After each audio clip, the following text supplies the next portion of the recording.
Hi, everybody. Thanks so much for joining us today. We have today Joanne Toller, who is a fundraising coach.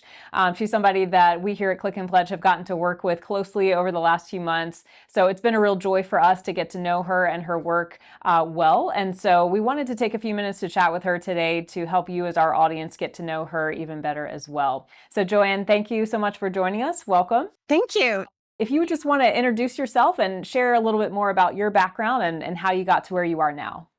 Sure. I am Joanne Toller. I am a CFRE certified fundraiser. So I'm a certified fundraising executive who has been doing this for 30 years. And I actually followed my favorite aunt into the sector. I was 24 at the time looking for a job, and she said, "Come and work with me." And I've been in the sector ever since. And so what was it at that point in your life that got you excited about what she was doing? Uh, Well, I guess honestly a job. But then when I got into it, just fell in love with it. I was working with parents of children with disabilities, and it just my heart broke when I heard about the divorce rates, and what those challenges really are. And I just fell in love with helping people and fundraising to make a lot of these programs happen. She had me as her fund development assistant. So I basically did everything from data entry to helping with event planning. And then as I went along, she mentored me and then introduced me to a lot of other mentors in the sector and really taught me everything I know. She was the one who encouraged me to go for my CFRE, which provided a lot of the education I needed, and to join a bunch of the different associations from AFP, the Association of Fundraising Professionals, to CGAP, which is the Gift Planners Association. And it just took off from there. How do you feel like having kind of that hands-on experience early in your career has helped you be able to help current fundraisers on maybe a more personal level?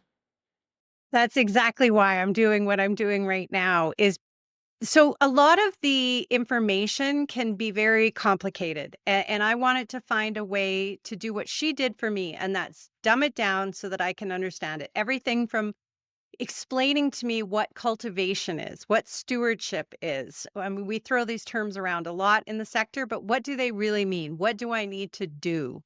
So really just making it in a way that is accessible for everybody, especially those new founders who are just starting. And there's not a lot of education out there on fundraising. So how can we make it simple and accessible for them? And do you have kind of an area that you would say you're most passionate about when it comes to helping folks that are fundraisers now? Probably annual campaigns. I love it. Annual campaigns are a great way to bring in new donors and then continue to engage your current donors, but also laying the foundation for major gifts. In my opinion, it all starts with annual campaigns. Our year-end fundraisers, our events, our Giving Tuesday campaign. If we're running peer-to-peer campaigns, so how are we bringing donors in, but then nurturing them and stewarding them and cultivating them so that we can build them to a point where we can ask for those major gifts, those big donations. When did you start your YouTube channel, and what was kind of the process of you realizing that that was going to be an effective outlet for you?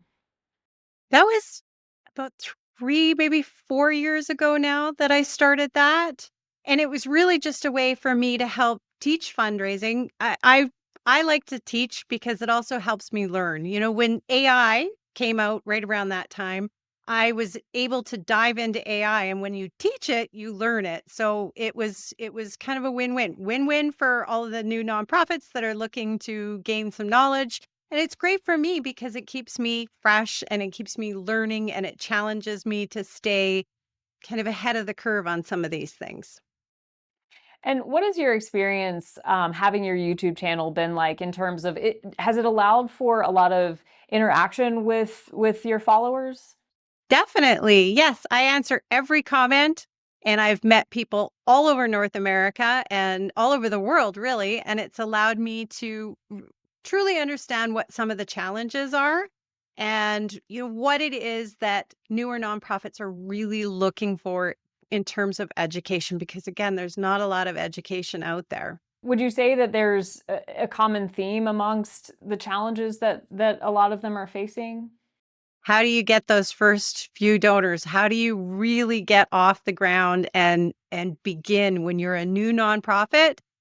I see a lot of founders go into it and they think this will be great. And then they realize a year or two in, they're still self funding and they're not really getting any traction in terms of donations and support, even volunteers.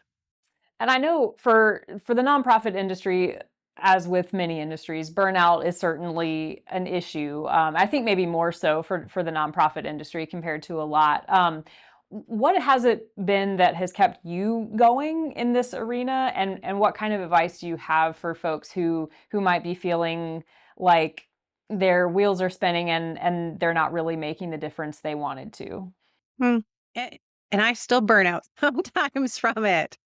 Um, Me personally, just maintaining that connection with family and friends and community and stopping, taking the dogs for a walk, just practicing that self-care. I mean, there's so much riding on our shoulders. It can feel like the entire world, especially if you have a team that's counting on you for their livelihood. It can be a lot of pressure. More so I find than in the corporate world where we can just shut the door and go home for the night.